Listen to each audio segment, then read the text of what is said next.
इसको लगाओ। हमारे लो आप लगाओ। नहीं आप लगाओ। ये नहीं पूछेंगे।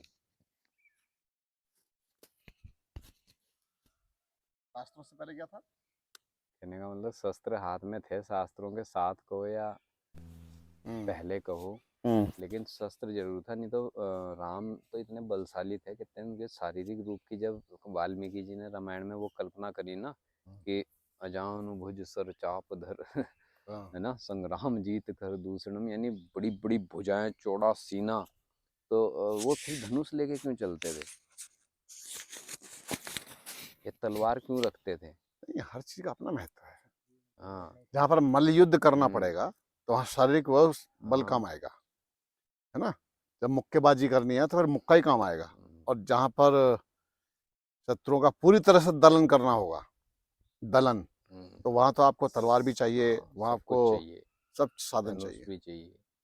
और उस समय का धनुष बाण एक तरह का वो होता था स्वामी जी, जो आजकल गन का काम नहीं है कि हाँ जी। दूर से शत्रु को मार दो, नहीं, उनके पास पास आने तो से पहले जैसे अग्निबाण वगैरह सब होते थे ना, कहीं बहुत दूर लगेगा ना तो अग्नि लगा देगा, वो जला देगा पूरे क्षेत्र को। वो सारी विद्याएं कहीं तो लिखी होंगी। धनुर्विद्या है, सब तो है ना, धनुर्वेद है पूरा। पूरा धनुर्वेद लिखा हुआ है। जैसे टीवी वगैरह में दिखाया जाता है कि तीर चलाया, जैसे अभी आप कह रहे थे, आग लग गया, पानी निकल आया, वो काल्पनिक। अग्नेयास्त्र तो नहीं, सुनो, यहाँ तो आप ये सोच रहे हैं कि काल्पनिक दिखा रहे हैं, ये तो काल्पनिक बना के दिखा रहे हैं, लेकिन ऐसा नहीं कि होता नहीं था, होता सब कुछ था। बम भी थे पहले, बम वो भी थे उस टाइप के थे, जिसको ब्रह्मास्त्र बोलते थे। और ऐसे ऐसे थे कि वो मार के वापस भी आ जाता था। सुदर्शन चक्र जो था योगेश्वर श्री कृष्ण जी का, वो तो कहते हैं गला वाला काट करके जिसका काटना था, और ऐसे घुमा जाता था कि वापस वहीं आ जाता था उंगली पर। मेरा काटना तो बाकी किसी को हानि नहीं करके मेरी काट के जाएगा। और ये भी और सुन लो, ऐसा था, इतना पढ़ा लिखा था वो। इस तरह का था कि वो टारगेट था एक, कि बस उसी का गला काटेगा भीड़ में और आ जाएगा वापस। ये क्या विद्या थी? तो आप सोच रहे हैं कि विद्या आज ज्यादा है? मैं कहूंगा वो युग क्या रहा होगा, कैसा बढ़िया युग रहा होगा। कहीं तो ये सिखाया जा रहा होगा अभी। ना एशियंट, ये स्वामी जी हिस्ट्री चैनल करके आएगा, उसमें एंशिएंट एलियन करके आएगा, ठीक है, वो देख लीजिएगा हिस्ट्री चैनल। विदेशी लोग का सर्च किया हुआ, बोल रहे राम डेमीगॉड बोलते हैं, और ये सब एलियन मानते हैं, कृष्ण को ऐसा करके आया है। कृष्णा जी को हाँ एलियन करके भी बोलते हैं ये तुम। अच्छा, मैं एक बात बताऊं जी आपसे, अगर कोई विदेशी व्यक्ति हमारे भारत के ऊपर सर्च कर रहा है, रिसर्च कर रहा है, मैं उससे एग्री नहीं हूँ, क्योंकि विदेशी व्यक्ति का जन्म कहाँ हुआ, रिसर्च हमारे यहाँ करें। हमारे तो खून में बसा हुआ है सारा कुछ, हमारे तो संस्कारों में पढ़ाया गया हर चीजें। क्यों बेटा, बचपन से हमको लेके बताया जाता है हर बातें। तो दिखा रहा महाभारत में भी विमान है, हाँ, तो वहाँ से कर रहे हैं, हमला कर रहे हैं सब चीजें। स्वामी जी हमारे जो ये युवा हैं ना, अभी इन्होंने जो शास्त्र पढ़, कहने वाला जो शिक्षा ग्रहण करी है, वो आधुनिक शिक्षा ग्रहण करी है, केवल अपने को स्थापित करने के लिए कि भाई हम सेटल हो जाएं तो हम आगे अपना परिवार चलाएं। अभी उस चीज में तो आप घुस ही नहीं पाए। आप क्या, हम ही पता नहीं ना, घुस पाए। अछूता विषय है बेटा वो। अभी तक तो स्कूल की जो पुस्तकें हैं, अभी तो उसमें उलझे रहे। अभी जो शास्त्र हैं उनको तो खोल के भी नहीं देखा जी। एक सत्यार्थ प्रकाश मैंने इनको कल दिला दिया है, देखिए इस भैया ने भी लिया है, तो ये मुझे लग रहा है कि इनके जीवन में बहुत बड़ी क्रांति ला सकता है। छोड़ना मत, पूरा पढ़ना। इसका एक ऐप भी निकाल लीजिएगा, सत्यार्थ प्रकाश नाम का, उसमें ऑडियो भी चलती रहती है, उसमें लिखा हुआ भी आता रहता है, बहुत आनंद आएगा। ऑडियो तो है, पूरी ऑडियो अगर चाहिए तो यूट्यूब में पड़ी है, तो वहां से भी मिल जाएगी, बहुत अच्छा है। एक बार जिसने सत्यार्थ प्रकाश पढ़ा तो वो फांसी पर भी मुस्कुराता रहा। सुखदेव, भगत सिंह, राम प्रसाद बिस्मिल। अरे तो ये सामान्य लोग नहीं थे। राम प्रसाद बिस्मिल मौत से पहले है स्वामी जी, अभी अभी ले जाने वाले हैं वहां पे फांसी के तख्ते पे, और वो बैठ के हवन कर रहे। नहीं, पूछा था ना अंतिम इच्छा क्या, बोला हवन करना चाहता हूँ। हवन करना चाहते हैं। और जब फांसी लगाने वाले थे ना तो पूछा सॉरी, कि बोले भाई तुम्हारी कोई अंतिम इच्छा? जब वो मुंह पर वो डाल लेते हो, काला कपड़ा डालते हैं ना, बोले एक मंत्र बोले तो तो उसके बाद मार दो, लगा दो फांसी। ओम विश्वानि देव सवितर दुरितानि पराशुभ यद भद्रम तन्न आसु। इस मंत्र का उच्चारण किया और उसके बाद उनको फांसी हुई। अब इस विषय में जो मैंने विदुर नीति जब पढ़ी तो उसमें एक श्लोक आया था, क्या? द्वाव्यमौ पुरुषो व्याघ्रौ सूर्य मंडल भेदिनौ परे विरांग योग युक्त चरण चाभिमुखो हता। बहुत उज्ज्वल है। क्या था? दो ही हैं जो सूर्य का भेदन कर सकते हैं। सूर्य मतलब उन अवस्थाओं का क्या भेदन कर सकते हैं?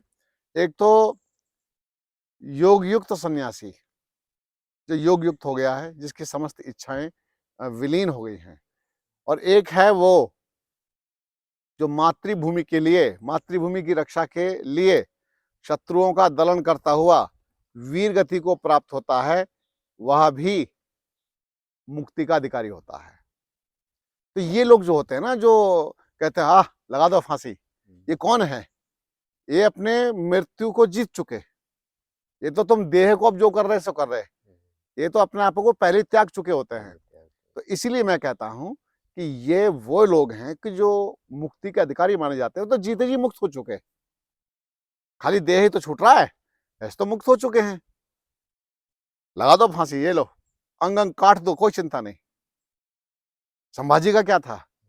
ये पता है 39-40 दिन तक भयंकर प्रताड़ना दी गई थी उनको, भयंकर। तो आश्चर्य की बात थी, लेकिन वो बंदा मुस्कुराता रहा, हंसता रहा। नाखून निकालने का जब नंबर आया तो नाखून यूं कर दिए, निकालो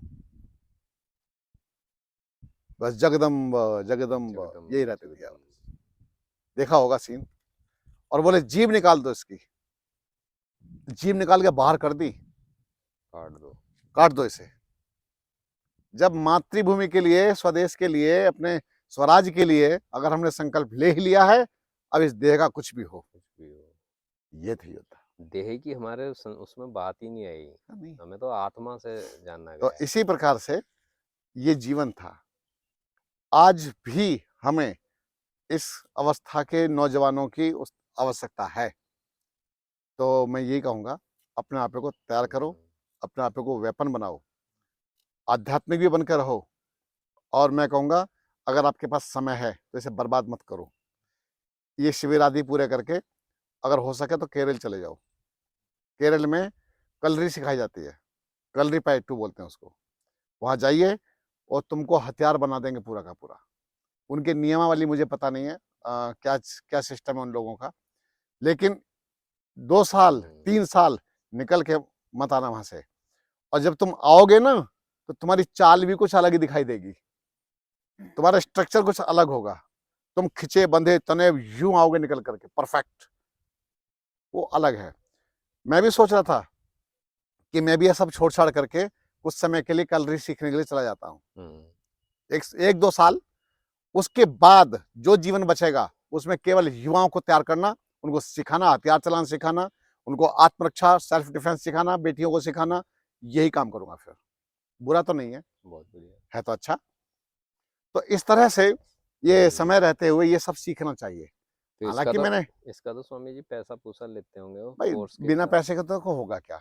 वो पैसा लेते भी हैं तो कोई अच्छी बात है, लेना भी चाहिए। नहीं, जैसे वहां पे रुकना मेन बात है, वो तो उनकी व्यवस्थाएं हैं सारी, उनके जो गुरुजी हैं वहाँ रखते हैं। वैसे उससे पहले यूट्यूब में मिल जाएगा आप कलरी पैटू हाँ वो मैं जानता हूँ। अगस्त्यम, उसका उनका जो मिशन है वो है अगस्त्यम है शायद उनका नाम। अच्छा हाँ हाँ, तो धोती वोती वैसे आर्य वेशभूषा में रखते हैं और तलवार सिखाते हैं, तलवार ऐसे वैसे आप देख के दंग हो जाएंगे। क्या उछल उछल के हैं। वही है उनका, जो एक योद्धा होगा उसका बहुत सारे लोग सामना नहीं कर सकते। भारी पड़ेगा वो, कम से कम 10-15 को लपेट देगा। अरे 10-15 कुछ नहीं उसके आगे, क्या है वो, हथियार है पूरा, वो परमाणु बम समझो।